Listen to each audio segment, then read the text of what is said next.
नमस्कार साथियों। मैं मुकेश मेहरिया, लेक्चर पॉलिटिकल साइंस, आप सभी का इस ऑनलाइन प्लेटफॉर्म पर हार्दिक स्वागत करता हूं। ये जो अपनी क्लास है आज की, इसमें अपन भारतीय संविधान की अनुसूचियों से संबंधित चर्चा करेंगे। इससे पिछली जितनी भी क्लास थी उसमें संवैधानिक विकास क्रम की चर्चा की, जिसमें अपन ने देखा किस तरीके से संविधान बन करके तैयार हुआ था। तो आज का जो अपना टॉपिक है वो है भारतीय संविधान की अनुसूची यानी शेड्यूल से संबंधित है। इस प्रकार से एक व्यक्ति का परिचय दिया जाता है। इसी प्रकार किसी भी प्रकार के प्रावधान का परिचय, उसका एड्रेस देने के लिए इन सब की आवश्यकता होती है। तो अपने ये देखा, भारतीय संविधान में कुल आर्टिकल हैं 395। भाग कितने? 22 भाग हैं। और अनुसूची के बारे में आज अपन इसमें देख रहे हैं। मूल संविधान में अनुसूची थी 8, वर्तमान में अनुसूची कितनी हो गई? 12। कहने का मतलब 4 इसमें ऐड हो गई अनुसूची। और इन 12 अनुसूची में क्या प्रावधान दिया गया है, किस प्रकार की बातें इसमें की गई हैं, तो वो चर्चा इसमें करेंगे।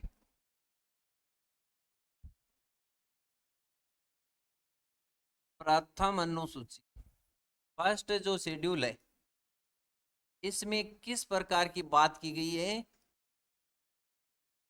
इसमें प्रावधान है राज्यों का नाम, न्यायिक क्षेत्र,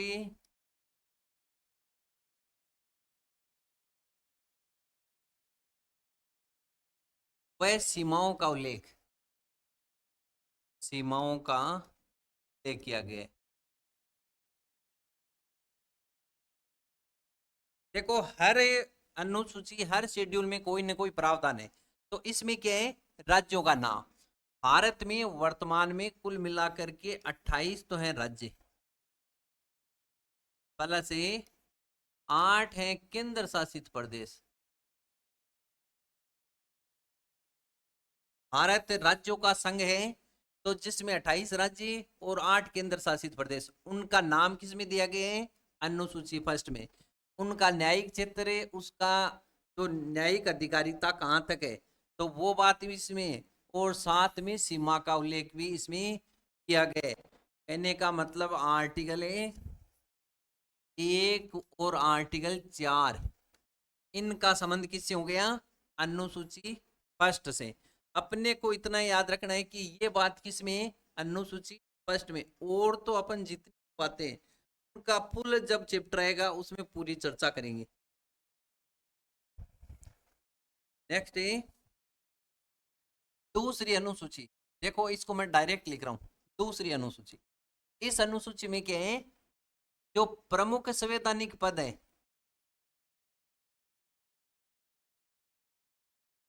संवैधानिक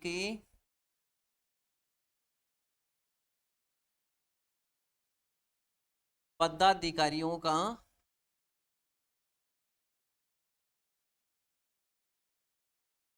वेतन भत्ता,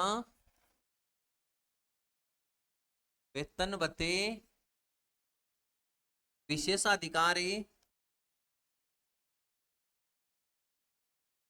और साथ में अन्य उपबंध, अन्य बंद। अपने को इतना सा याद रखना है, इसमें क्या बात की गई है? वेतन भत्तों की बात की गई है। किसको कितना पेमेंट मिलेगा, ये बात किस में की गई है? अनुसूची 2 में। और उनके विशेष अधिकार क्या होंगे? अपने मूल अधिकार तो हैं ही, साथ में इनको बहुत सारी चीजों में अलग प्रकार के अधिकार दिए गए हैं, उनको विशेष अधिकार बोलते हैं। तो ये भी आपको जिसमें अनुसूची 2 में मिलेगा। तो इन लोगों के वेतन जो भत्तों की बात की गई है, कौन से पदाधिकारी हैं? तो वो पदाधिकारी देखो आप ही, भारत के राष्ट्रपति की बात की गई है। अब साथ में अपन यहाँ पे राज्य से संबंधित भी चर्चा कर लेंगे।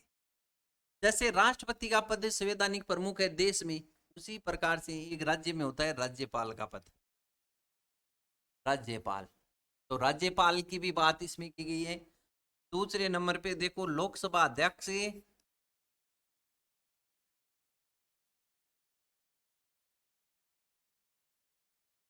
व उपाध्यक्ष,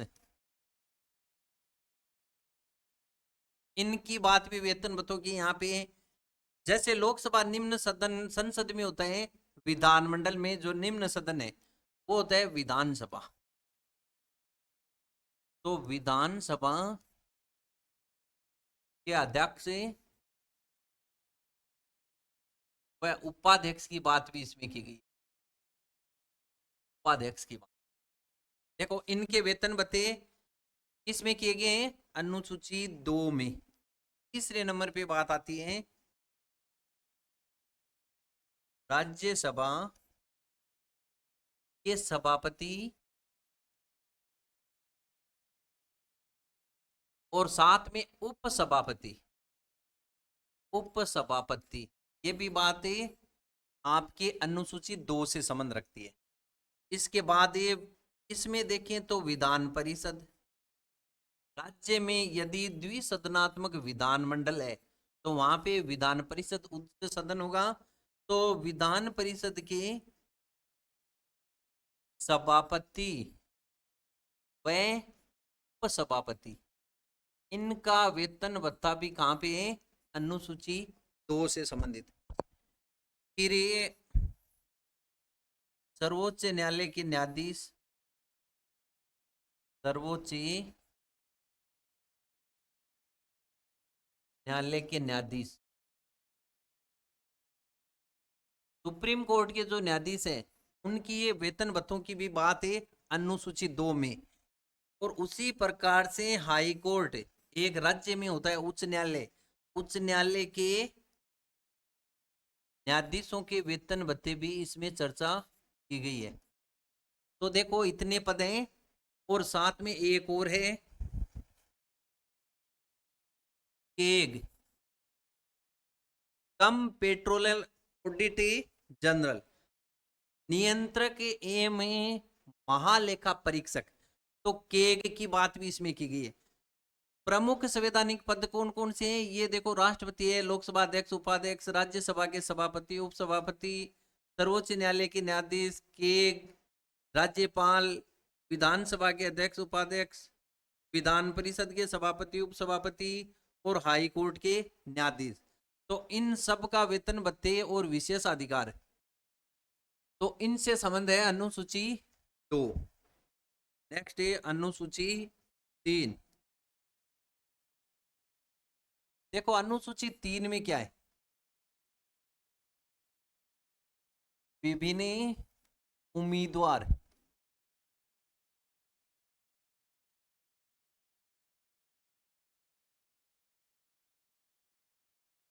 की शपथ या प्रतिज्ञा प्रारूप। देखो अनुसूची 3 का संबंध किससे है? अनुसूची 3 में है कि विभिन्न प्रकार के जो उम्मीदवार हैं उनकी ओथ, उनकी शपथ प्रतिज्ञा का डिजाइन प्रारूप किस में मिलता है? किस प्रकार की शपथ होगी, कौन सी चीज की शपथ लेंगे, शपथ का प्रारूप क्या होगा? तो ये आपके अनुसूची 3 में मिलेगी। अब इसमें कौन कौन लोग होंगे, किनकी शपथ इससे संबंधित है? तो देखो किन की शपथ है? संघ के मंत्री की, जो केंद्र सरकार के मंत्री हैं उनकी शपथ है। और साथ में मैं राज्य की भी लिख रहा हूं, राज्य मंत्री की भी बात है। राज्य सरकार में जो मंत्री होते हैं राज्य मंत्री, उनकी बात है। संघ के मंत्री और राज्य सरकार के मंत्री, यहाँ पे कैबिनेट और राज्य मंत्री की बात न होकर के राज्य के जितने भी मंत्री हैं उनकी, और यहाँ पे संघ के मंत्री। फिर इसमें pro tem speaker, pro tem speaker Lok Sabha में भी राष्ट्रपति नियुक्त करता है और विधानसभा में राज्यपाल नियुक्त करता है। तो प्रोटेम स्पीकर की भी शपथ इसमें है। फिर सर्वोच्च न्यायालय के न्यायाधीश,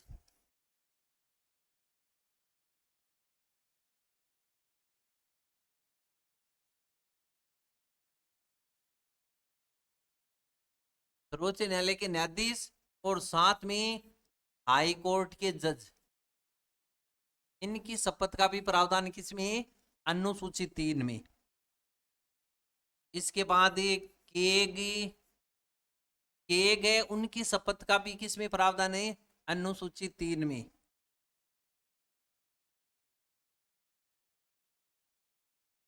संसद सदस्य, संसदीय सदस्यों की शपथ का प्रावधान भी अनुसूची 3 में। और विधानमंडल, राज्य में जो विधानमंडल होता है उनके सदस्यों की शपथ का प्रावधान भी अनुसूची 3 में। अब देखो, ये तो है इस शपथ में आते।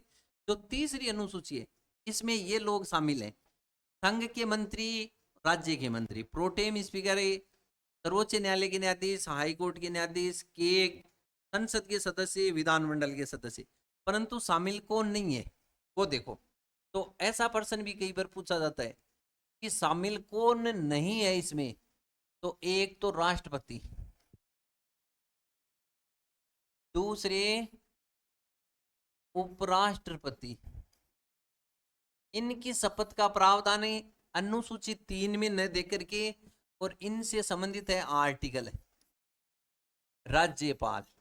ये 3 पद ऐसे हैं जिनकी शपथ का प्रावधान आपको इनके आर्टिकल पढ़ेंगे। जैसे ये 60 में है, उपराष्ट्रपति है 69 में है, राज्यपाल है 159 में। तो देखो ये सारी चीजें अपन ने जब आगे इनका चैप्टर आएगा तो उसमें पूरी डिटेल से देखेंगे। तो ये जो 3 है इनकी शपथ का प्रावधान है अनुसूची 3 में न होकर के, और आर्टिकल में इनका प्रावधान है। नेक्स्ट ये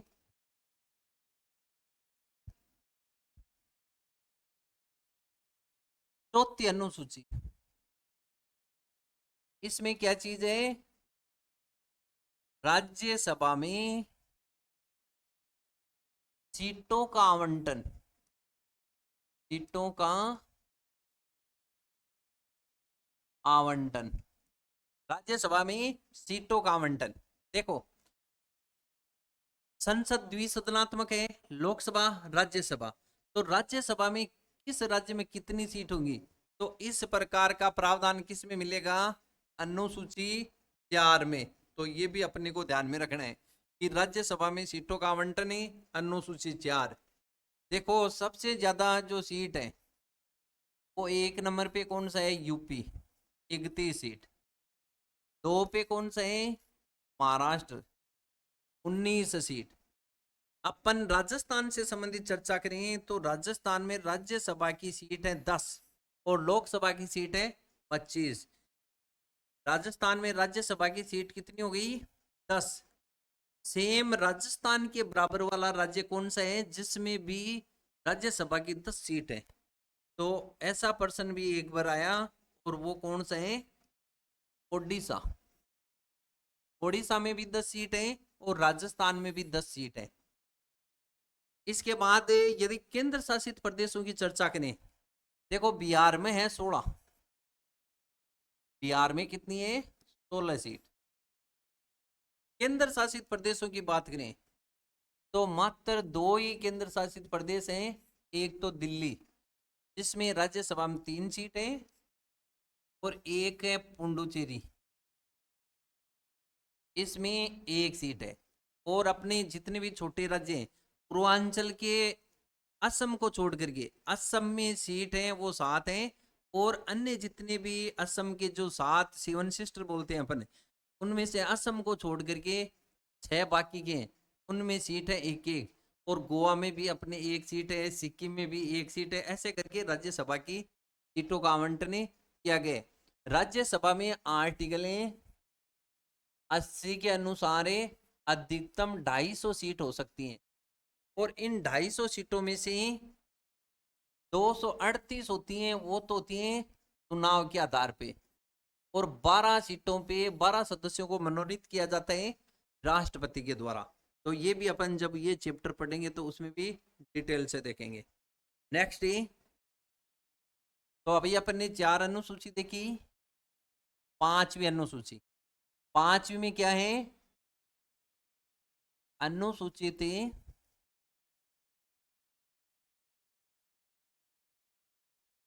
क्षेत्रीय व जनजातीय क्षेत्र, जनजातीय क्षेत्रों का प्रशासनिक व नियंत्रण उपबंध, नियंत्रणीय उपबंध। देखो इसमें मुख्य बात क्या है, यह एससी और एसटी के लिए यह जो अनुसूची है एक वरदान के रूप में, क्योंकि इन क्षेत्रों की जो जनजातियां हैं भारत में, जो भारतीय संविधान में भाग 10 का संबंध इसी से, भाग 10, और भाग 10 में 10 स्टेट, 10 राज्य जनजाति क्षेत्र में आते हैं। और इससे संबंधित ये आर्टिकल है वो है 244, 244। देखो ये जो भाग 10 है जिसमें 10 राज्य जनजातीय क्षेत्र में आते हैं, इन क्षेत्रों का विशेष ध्यान रखा गया है। इनको मुख्य धारा में लाने के लिए अलग प्रकार का प्रावधान इनके लिए है, ताकि ये लोग भी शिक्षा से, अन्य प्रकार की सुविधाओं से जुड़ सकें। तो अनुसूचित क्षेत्रीय और जनजातीय क्षेत्रों से संबंधित कौन सी अनुसूची? 5। इसमें 10 राज्य हैं जिसमें पूर्वांचल के राज्यों को छोड़ करके। नेक्स्ट 6ठी अनुसूची, 6ठी अनुसूची विशेष प्रकार का प्रावधान करता है 4 राज्यों के लिए। वो 4 राज्य हैं असम है, मेघालय है, त्रिपुरा है और मिजोरम। इन क्षेत्रों के प्रशासनिक व नियंत्रण से संबंधित प्रावधान है। देखो अनुसूची 5 है, उसमें प्रावधान है भारत के 10 राज्यों के लिए, 10 राज्य जिनमें जनजातीय क्षेत्र हैं। अनुसूची 6 में केवल 4 राज्यों की जनजातीय क्षेत्र है, उनको मुख्य धारा में इन्वॉल्व करने के लिए उनके आर्थिक सामाजिक विकास को ध्यान में रख करके ये अनुसूची बनाई गई है। तो इनका प्रशासन और इनका नियंत्रण, इनके लिए विशेष प्रकार का प्रावधान किया गया है। यहाँ के जो राज्यपाल होते हैं, राज्यपाल समय समय पे राष्ट्रपति को अवगत करवाते हैं वहाँ की स्थिति के बारे में, और साथ में राष्ट्रपति वहाँ से डिटेल प्राप्त भी कर सकते हैं राज्यपाल से। जो विधान मंडल होता है वहाँ का, उसके द्वारा जो भी प्रावधान बनाए जाते हैं राज्यपाल की इच्छा पर है कि वह जनजातीय क्षेत्रों में लागू कर भी सकता है और नहीं भी कर सकता। तो इस प्रकार का पावर भी राज्यपाल के पास विशेष प्रकार का इस अनुसूची 6 के तहत है। तो अपने को ये ध्यान में रखना है कि अनुसूची 6 में 4 राज्य हैं और इनसे संबंधित कई बार पूछा जाता है। तो देखो ऊपर असम को छोड़ दें, अरुणाचल प्रदेश को छोड़ दिया और मणिपुर को छोड़ दिया इधर की साइड में। इसके बाद ये 4 राज्य हैं, ये तो उत्तर में रह गए मणिपुरी और अरुणाचल प्रदेश, तो उसके नीचे वाले 4 राज्य, इनको अपने को ध्यान में रखना है। नेक्स्ट 7वीं अनुसूची, 7वीं अनुसूची में केंद्रीय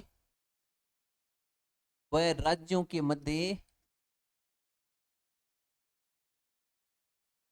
शक्ति का विभाजन, शक्तियों का विभाजन। देखो शक्ति पृथक्करण, भारत में विकेंद्रीकरण की व्यवस्था चलती है, और विकेंद्रीकरण का मतलब हो गया कि सारी शक्ति एक के पास न होकर के अलग अलग में डिवाइड की हुई है। तो शक्तियों का विभाजन ये बहुत ही इंपॉर्टेंट बात है। भारत में जितने भी विषय, इन विषयों को 3 भागों में बांटा गया है। कौन कौन से? संघ सूची, यूनियन इंडेक्स है, राज्य सूची, स्टेट लिस्ट और समवर्ती सूची, कॉन्करेंट लिस्ट, समवर्ती सूची।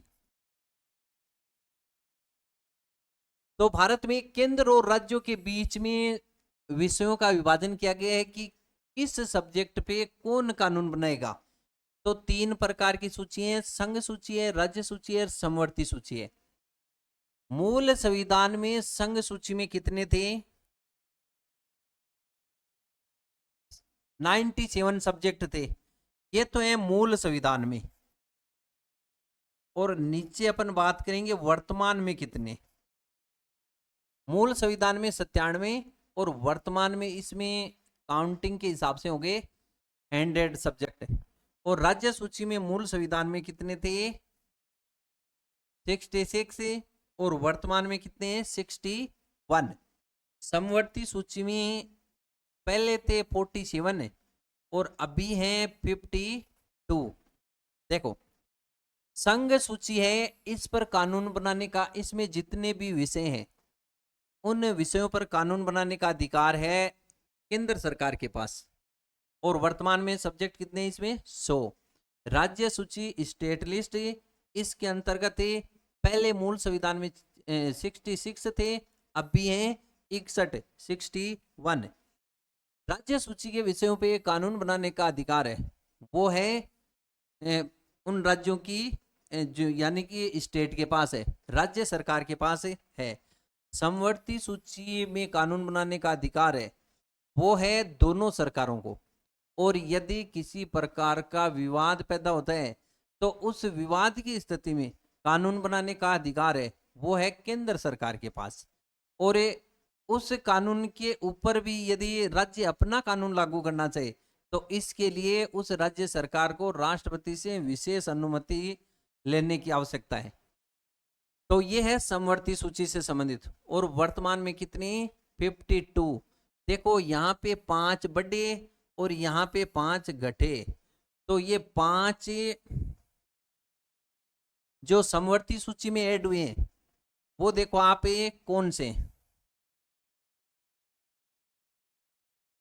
42वां संविधान संशोधन 1976।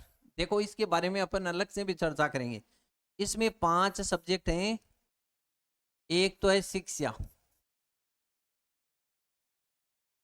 दूसरा है न्याय प्रशासन,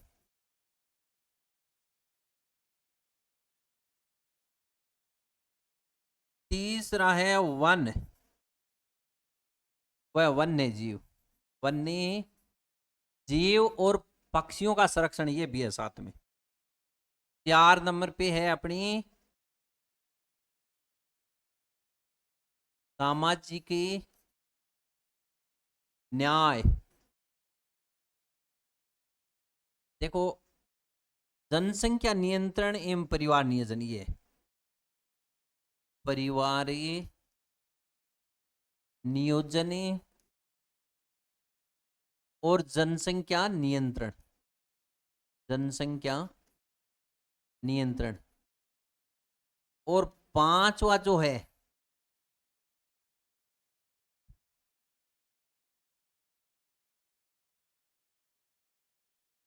ये है बाट व नापतोल, नापतोल। देखो समवर्ती सूची कौन करंट लिस्ट है, इसमें 47 से 52 हो गए। तो इसमें शिक्षा जुड़ गया 42वें संविधान संशोधन के तहत। न्याय प्रशासन, वन और वन्य जीव, परिवार नियोजन, जनसंख्या नियंत्रण और बाट और नापतोल, इस प्रकार से इसके अंतर्गत ऐड हुआ है। तो ये भी अपने को इसमें थोड़ा सा ध्यान में रखना है। नेक्स्ट देखो,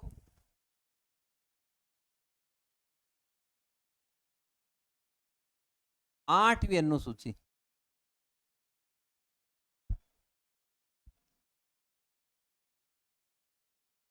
आठवीं अनुसूची का संबंध किससे है? तो इसमें है अपने राजभाषा,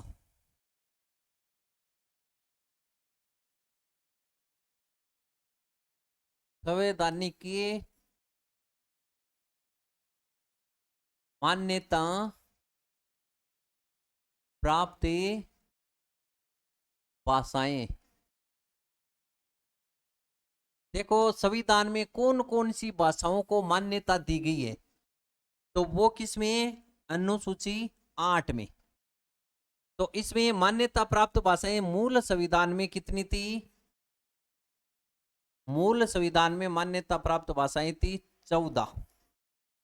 वर्तमान में कितनी हो गई? वर्तमान में कुल मान्यता प्राप्त भाषाएं हैं वो हैं 22। 22 भाषाएं मान्यता प्राप्त है। कहने का मतलब ये कुल मिलाकर के 8 बढ़ गई। तो संविधान में मान्यता प्राप्त भाषाओं की संख्या वर्तमान में 22 और पहले थी 14। कौन कौन सी भाषा कैसे बढ़ी ये देखना है। तो देखो, पहले संशोधन हुआ 21वां संविधान संशोधन, और 21वां संविधान संशोधन हुआ था 1967। देखो 1967 में यह संशोधन हुआ और इसके तहत ये भाषा जुड़ी थी नई, सिंधी। सिंधी को संवैधानिक भाषा का दर्जा दिया गया था। इसके बाद ये 71वां संविधान संशोधन, 71वां संविधान संशोधन हुआ था 1992 में। और 71वें संविधान संशोधन के तहत 3 भाषा जुड़ी, नेपाली, मणिपुरी और कोंकणी। नेपाली, मणिपुरी और कोंकणी। देखो, नेपाली है, मणिपुरी है और कोंकणी, ये 3 भाषाएं जुड़ी। इसके बाद ये 92वां संविधान संशोधन, और इसके तहत ये 2003 में हुआ था। इससे 4 भाषा जुड़ी थी, बोडो, डोगरी, मैथिली और सैंथाली। सैंथाली मैंने आपको बताया कि मूल संविधान में भाषा कितनी थी? 14 भाषा थी, और वर्तमान में कितनी है? 22 भाषा। 15वीं भाषा के रूप में 21वां संविधान संशोधन हुआ 1967 में, और सिंधी भाषा को जोड़ा गया था। इसके बाद ये 71वां संविधान संशोधन हुआ 1992 में, और एक साथ नेपाली, मणिपुरी और कोंकणी। और फिर 92वां संविधान संशोधन हुआ 2003 में। उसके तहत एक साथ 4 भाषा जुड़ी, बोडो, डोगरी, मैथिली और सैंथाली। देखो, इनको याद इस तरीके से कर सकते हैं, आप अपनी ट्रिक है उसको अपना सकते हैं। तो देखो, 3 भाषाएं 71वें संविधान संशोधन से, तो इसको ऐसे याद कर सकते हैं, नमक।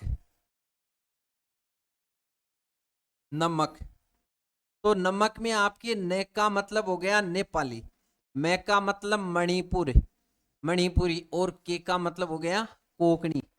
तो कहने का मतलब 71वां संविधान संशोधन के तहत नमक, तो ये 3 भाषाएं जुड़ी। फिर 92वां संविधान संशोधन है, इसके तहत 4 भाषा जुड़ी, बीडीएमएस। बीडीएमएस, बीडीएमएस एक डिग्री है, तो इसको ऐसे याद कर सकते हैं, B for Bodo, D for Dogri, M for Maithili और एस फॉर सैंथाली। कहने का मतलब इस तरीके से अपन इन भाषाओं को याद कर सकते हैं। अब इंपॉर्टेंट फैक्ट है कि अपनी राजस्थानी जो भाषा है, राजस्थानी भाषा क्या संवैधानिक भाषा है? तो इसका आंसर क्या होगा? नहीं है। और इसके लिए अपने राजस्थान की तरफ से लगातार प्रयास किए जाते हैं, और एक अभियान भी चलता है, हेलो माइड रो। तो इस प्रकार से राजस्थानी भाषा अभी वर्तमान में संवैधानिक भाषा में शामिल है नहीं है, और न ही इसमें भोजपुरी शामिल है। तो ये थी 8वीं अनुसूची जो भाषा से संबंधित। नेक्स्ट 9वीं अनुसूची। इस 9वीं अनुसूची में क्या है? भूमि सुधार व जमींदारी। भूमि सुधार व जमींदारी उन्मूलन प्रावधान। देखो 9वीं अनुसूची भारतीय संविधान में बहुत ही इंपॉर्टेंट अनुसूची है, क्योंकि इसमें जो भी प्रावधान, जो भी विषय, जो भी कानून शामिल किए जाते हैं उन पे किसी प्रकार की न्यायिक समीक्षा नहीं की जा सकती। इसकी भी अपन इसमें चर्चा करेंगे। 9वीं अनुसूची है भूमि सुधार से संबंधित है। ये 9वीं अनुसूची मैंने आपको बताया कि 8 ही थी पहले, तो इसका मतलब ये बाद में जुड़ी है। बाद में अनुसूची जुड़ी, तो वो कैसे जुड़ी? वो जुड़ी थी फर्स्ट अमेंडमेंट, जो प्रथम संशोधन है, प्रथम संविधान संशोधन जो कि 1951 में हुआ था। और इसकी धारा 14 के अकॉर्डिंग, देखो प्रथम संविधान संशोधन 1951 धारा 14 के अनुसार भारतीय संविधान में 9वीं अनुसूची को ऐड किया गया था।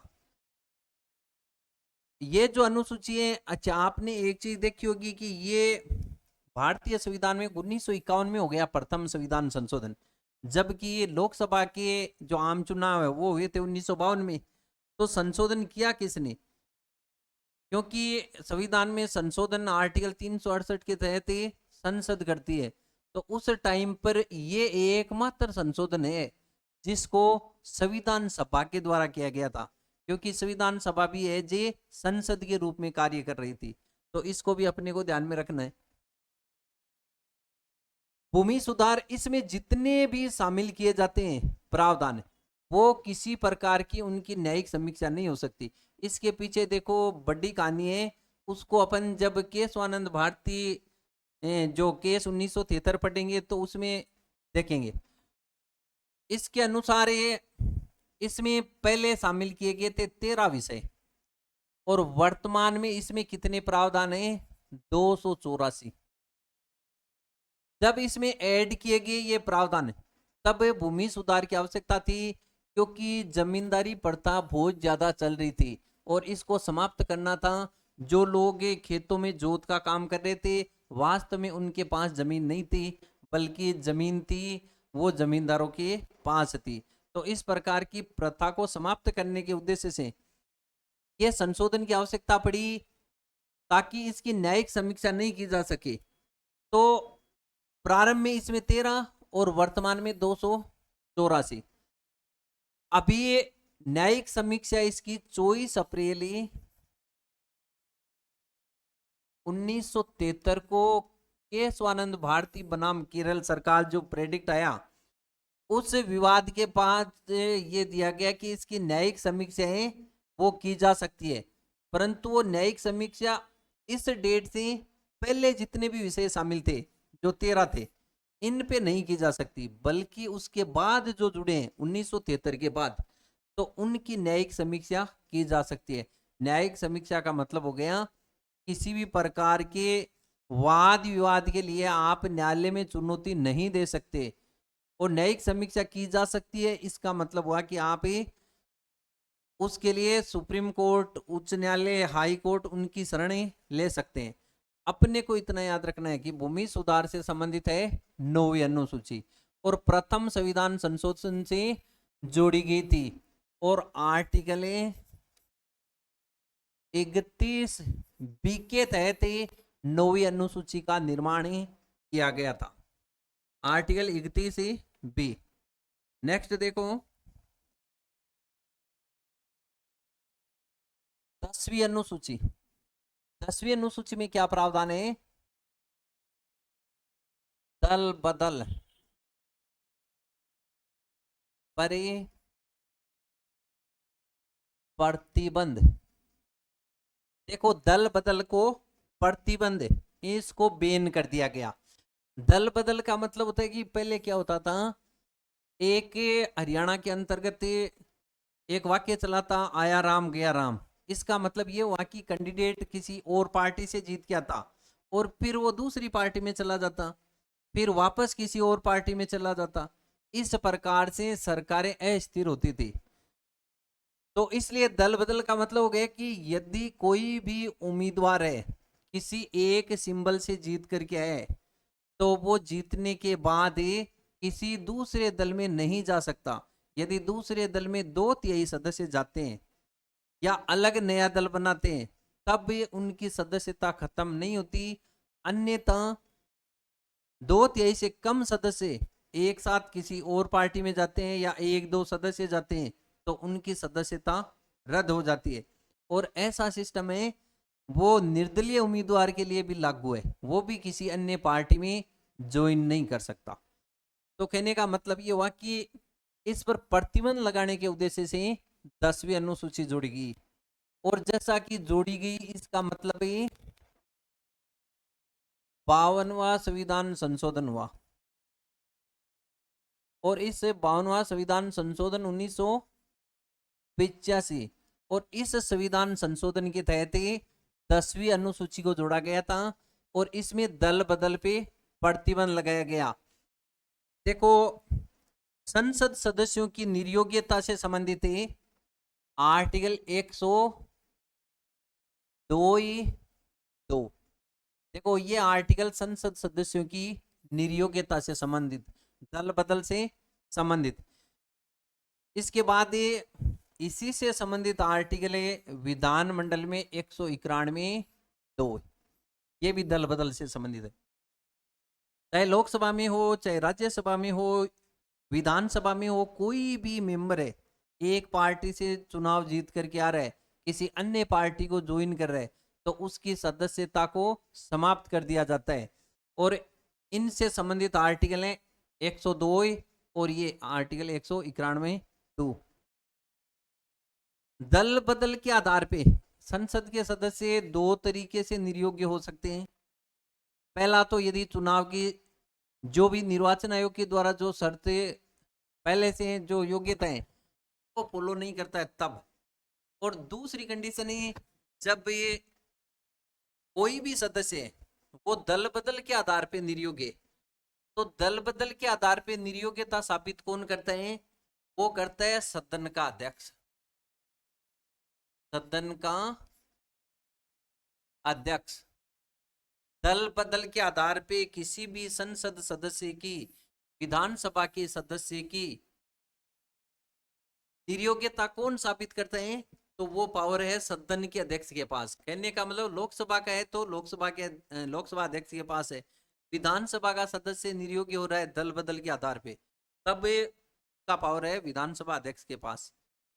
इसके बाद यदि सदन का अध्यक्ष दल बदल के आधार पर निर्योग्य घोषित कर देता है तो क्या इसकी न्यायिक समीक्षा की जा सकती है? तो इसकी न्यायिक समीक्षा भी की जा सकती है। दल बदल के आधार पे निर्योग्यता की न्यायिक समीक्षा की जा सकती है या नहीं की जा सकती? तो इसका उत्तर होगा न्यायिक समीक्षा, यानी न्यायालय में चुनौती दी जा सकती है। तो ये संबंध दल बदल से संबंधित है 10वीं अनुसूची। नेक्स्ट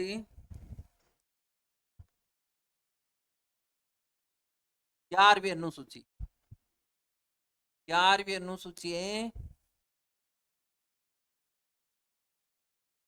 पंचायत की शक्तियां,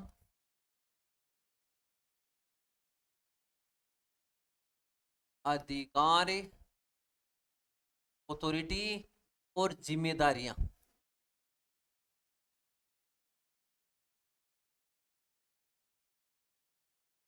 जिम्मेदारियों का प्रावधान।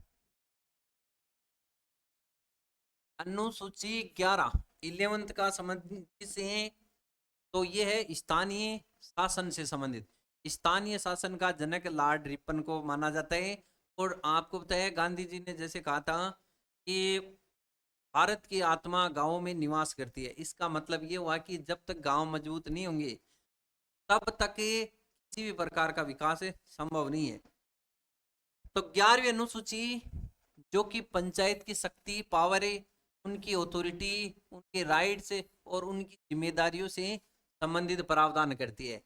और भारत में पंचायती राज व्यवस्था से संबंधित पंचायत के गठन की बात करें तो इस बात नीति निर्देशक तत्व जो डीपीएसपी हैं, आर्टिकल 40 में पंचायत के गठन से संबंधित बात की गई थी।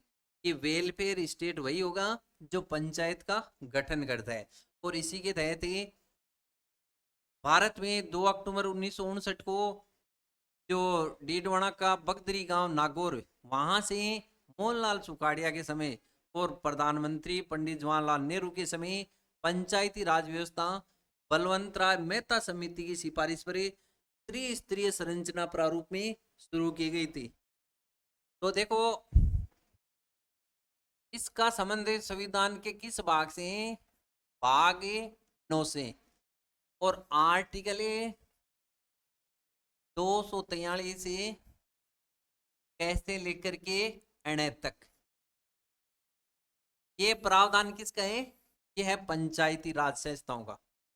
पंचायत का त्रिस्तरीय, जिसमें मैंने आपको बताया कि जिला परिषद, पंचायत समिति और ग्राम पंचायत, तो त्रिस्तरीय होगी। इनसे संबंधित सारी डिटेल अपन बाद में देखेंगे जब इसका टॉपिक करेंगे।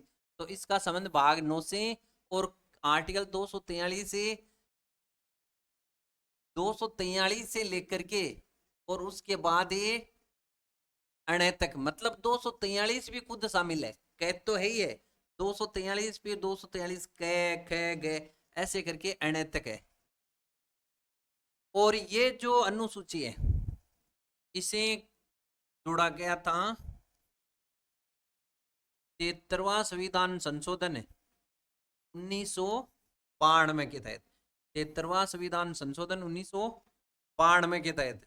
और इसमें कुल मिलाकर के 29 विषयों को शामिल किया गया। 29 विषय किसके पास है? पंचायतों के पास। तो पंचायत से संबंधित जो अनुसूची है उसका नाम है 11वीं अनुसूची। नेक्स्ट, इसके बाद बात करते हैं 12वीं अनुसूची। 12वीं अनुसूची है नगर पालिका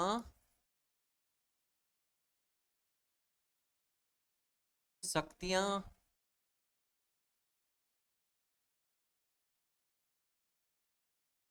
प्राधिकार, अथॉरिटी क्या है उनके पास ही। और साथ में देखो नगर पालिका से संबंधित शक्ति है, उनके अधिकार उनको दिए गए। तो अपने को ये चीज याद रखनी है मेन, कि इसमें मेन क्या है? प्राधिकार है और जिम्मेदारी, जिम्मेदारियों का प्रावधान है इसमें। 11वीं अनुसूची का संबंध है पंचायतों के गठन से, 12वीं का नगर पालिका से संबंधित है। ये है स्थानीय शासन ही। स्थानीय शासन ये शहरी शासन हो गया और वो हो गया ग्रामीण शासन से संबंधित। इसको कब जोड़ा गया था? इसको 74वें संविधान संशोधन के तहत, जो कि 1992 में हुआ था, उसके तहत इसको जोड़ा गया था। और उस टाइम पे जब पंचायती राज व्यवस्था या इस प्रकार का प्रावधान शुरू हुआ तो उस टाइम प्रधानमंत्री कौन थे? पीवी नरसिम्हा राव। पीवी नरसिम्हा राव के समय पंचायती राज व्यवस्थाओं की शुभारंभ किया गया था। और इनको कहने का मतलब हो गया कि संवैधानिक प्रावधान किसने दिया? तो 74वें संविधान 73वें संविधान संशोधन के माध्यम से पीवी नरसिम्हा राव की सरकार ने दिया 1992 में। इसके बाद ये जो नगर पालिका की शक्तियों से संबंधित है भाग है 9 के। और आर्टिकल की बात करें तो वही 243 से लेकर के और 243 से यह 6 तक। देखो ये जितनी भी बातें हैं वो सारी अपन जब नगर पालिका वाला चैप्टर पढ़ेंगे तो उन सब में एक एक को अलग से पढ़ना पड़ेगा। अभी इसमें इतना ध्यान में रखना है, 12वीं अनुसूची में क्या है? नगर पालिका। इस संविधान संशोधन से ऐड हुई 74वें संविधान संशोधन से 1992 में पीवी नरसिम्हा राव की सरकार के समय। इसका संबंध ये भाग 9 के और आर्टिकल 243 तय से लेकर के यह 6 तक। और इसमें कुल कितने विषय शामिल हैं? 18 विषय। पंचायती राज में कितने थे? 29। और इसमें कितने? 18 विषय। देखो इस प्रकार से अपने प्रथम अनुसूची से लेकर के 12वीं अनुसूची तक का आपने देखा। इसमें जितने भी प्रावधान है उनको अपने को समझ करके फिर याद करना है, और इनसे संबंधित एक आधा प्रश्न एग्जाम में पूछा ही जाता है। यदि अब भी आपके किसी प्रकार की कोई चीज समझ में नहीं आई तो आप बिल्कुल ही बिना झिझके आराम से, जो समझ में नहीं आई तो उसको कॉल करके या फिर कमेंट के माध्यम से पूछ सकते हैं। धन्यवाद।